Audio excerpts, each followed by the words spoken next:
পদ্মা নদীর বোয়াল মাছের পোনা আপনারা দেখতে পাচ্ছেন। বোয়াল মাছ, এই মাছগুলো মিঠা পানির মাছ, পুকুরেই চাষ করা যায়। আমরা পরীক্ষামূলক 1 বছর আগে এই মাছগুলোকে চাষিদের হাতে দিয়েছিলাম চাষ করার জন্য এবং তারা চাষ করেছেন এবং এই মাছটির ওজন হয়েছিল 1 বছরে 4 কেজি 4.5 কেজি। দর্শক, এই মাছটির বাজারে ব্যাপক চাহিদা এবং ভালো দাম রয়েছে। এই মাছগুলো এখন পুকুরে চাষ করা যায়, যা মানুষ এখনও জানেই না। তাই আপনি খুব গোপনীয়ভাবে এই মাছটি আপনারা পুকুরে চাষ করতে পারবেন এবং এই মাছের বাজার চাহিদা বলতে গেলে অনেক, বাজারে ভালো দামে বিক্রি করা যায়।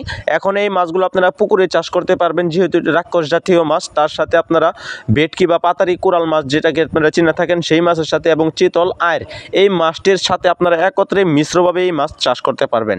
তাই আর দেরি না করে এখন বাংলাদেশের যে কোনো জায়গা থেকে এই বোয়াল মাছের পোনা আমাদের কাছ থেকে সংগ্রহ করতে পারেন।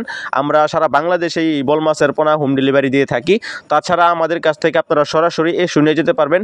অবশ্যই আমাদের কাছে আপনারা কনফার্ম করবেন এই বোয়াল মাছের জন্য, কারণ আমরা সরাসরি নদী থেকে ধরে বল সাপ্লাই দিয়ে থাকি। দর্শক, অবশ্যই আমাদের সাথে বোয়াল মাছের জন্য যোগাযোগ করতে পারেন। ধন্যবাদ।